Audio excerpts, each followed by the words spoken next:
Hello, welcome back dears. ഇന്ന് വൈകുന്നേരം ഷോപ്പിൽ നിന്ന് വരുന്ന വഴിക്ക് ഞാനൊരു കോളിഫ്ലവർ വാങ്ങിച്ചു. നാളെ രാവിലെ അപ്പത്തിന് കുറുമ ഉണ്ടാക്കാനായിട്ട് വാങ്ങിയതാണ്. അപ്പോൾ അതിനകത്ത് നിന്ന് കുറച്ചെടുത്തിട്ട് ഒരു കോളിഫ്ലവർ ഫ്രൈ ഉണ്ടാക്കാമെന്ന് വിചാരിച്ചു കേട്ടോ. ചെറിയൊരു കോളിഫ്ലവർ, അപ്പോൾ അതിൻ്റെ പകുതി എടുത്താൽ മതി. ഇത് പക്കോടയല്ല, കുറച്ച് മസാലയൊക്കെ ചേർത്തിട്ട് ഫ്രൈ ആയിട്ടാണ് ഉണ്ടാക്കുന്നത് കേട്ടോ. ടേസ്റ്റൊക്കെ കുറച്ച് വ്യത്യാസമാണ്. അപ്പോൾ ഇതിനകത്ത് നമുക്ക് ഇതുപോലെ ഇതളുകളായിട്ടൊന്ന് കട്ട് ചെയ്തെടുക്കാം. ഇത്രയും മതി. ബാക്കി ഇനി ഞാൻ നാളെ ഉരുളക്കിഴങ്ങും കുറച്ച് ഗ്രീൻ പീസും ഒക്കെ ചേർത്തിട്ട് കുറുമയാക്കും. അപ്പോൾ ഈ നമ്മൾ കട്ട് ചെയ്തെടുത്തത് ആദ്യം നല്ലപോലെ ഒന്ന് കഴുകണം. അതിന് മുന്നേ ഞാൻ ഇതിനെ കുറച്ചും കൂടെ ചെറിയ പീസുകളായിട്ടൊന്ന് മുറിക്കുകയാണ് കേട്ടോ. തീരെ ചെറുതാക്കണ്ട. നിങ്ങൾക്ക് വേണമെങ്കിൽ വലിയ ഇപ്പോൾ ഈ ഇതളുകൾ പോലെ തന്നെ വലിയ പീസുകളായിട്ട് ഇടാം. എനിക്ക് പക്ഷേ കുറച്ചും കൂടെ ചെറുതായിട്ട് ഇടുന്നതാണ് കഴിക്കാനൊരു നല്ലതായിട്ട് തോന്നിയത്. അപ്പോൾ ഇതിനെ ഒരു 3-4 പ്രാവശ്യം നന്നായിട്ട് കഴുകണം. ആദ്യം സാധാ വെള്ളത്തിൽ കഴുകിയിട്ട് പിന്നെ ഒരു 10 മിനിറ്റ് ചെറിയ ചൂട് വെള്ളത്തിൽ ഒന്നിട്ട് വെക്കണം. ഈ കോളിഫ്ലവറിലൊക്കെ നന്നായിട്ട് പെസ്റ്റിസൈഡൊക്കെ ഉണ്ടാവുമെന്നാണ് പറയുന്നത്. അപ്പോൾ അതുകൊണ്ട് ഞാൻ ചെറിയ ചൂട് വെള്ളത്തിൽ ഒന്ന് ഇട്ട് വെച്ചിട്ട് ഒരല്പം മഞ്ഞൾപ്പൊടി ഉപ്പും കൂടെ ചേർത്തൊരു 10 മിനിറ്റ് വെക്കും. അത് കഴിഞ്ഞിട്ട് പിന്നെ നമുക്ക് ഇത് ഫ്രൈ ആക്കാം. അപ്പോൾ അതവിടെ ഇരുന്നോട്ടെ. വിനീഗർ വേണമെങ്കിൽ ഒരു ഇച്ചിരി ഒഴിച്ച് കൊടുക്കാം കേട്ടോ. അപ്പോൾ ഇനി അത് ഫ്രൈ ചെയ്യുന്നതിന് മുന്നേ കോളിഫ്ലവർ ഒന്ന് വേവിക്കണം, ഒരു പകുതി വേവിക്കണം.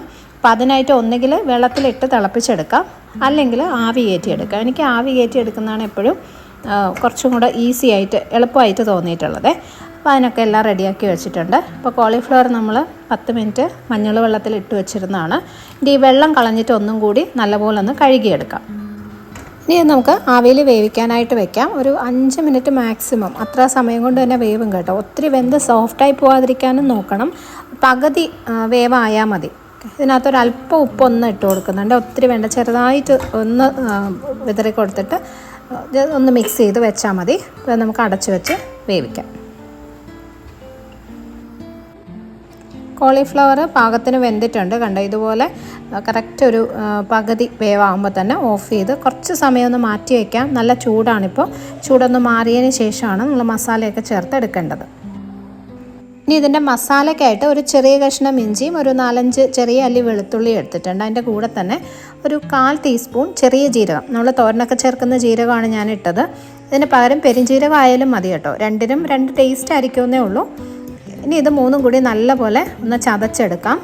അത്യാവശ്യം നന്നായിട്ട് തന്നെ ഇങ്ങനെ ഒന്ന് ഒരു കുഴമ്പ് പോലെ, അതായത് നമ്മൾ കഴിക്കുന്ന സമയത്ത് കടിക്കാത്ത രീതിയിൽ കുറച്ചൊന്ന് നല്ലതായിട്ട് തന്നെ ചതച്ച് എടുത്ത് വയ്ക്കാം. ഇനി ഒരു ബൗളിലോട്ട് ഒരു 4 അല്ലെങ്കിൽ 5 ടേബിൾ സ്പൂൺ കടലമാവിടാം.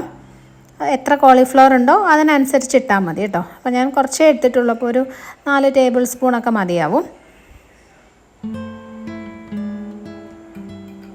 ഇതിൻ്റെ കൂടെ വേണമെങ്കിൽ ഒരല്പം അരിപ്പൊടിയും കൂടെ ചേർത്ത് കൊടുക്കാം. ഞാൻ ഇട്ടിട്ടില്ല.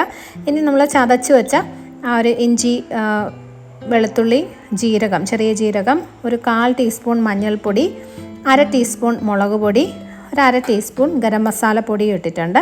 ഇതിനകത്തേക്ക് ഒരല്പം മല്ലിയിലയും കൂടി ഒന്ന് അരിഞ്ഞ് ചേർക്കുന്നുണ്ട് കേട്ടോ. മല്ലിയില ചേർത്തില്ലെങ്കിലും കുഴപ്പമില്ല. കറിവേപ്പില ഉണ്ടെങ്കിൽ അത് കുറച്ച് ചെറിയ പീസുകളായിട്ട് അരിഞ്ഞ് ഇട്ടാലും മതി.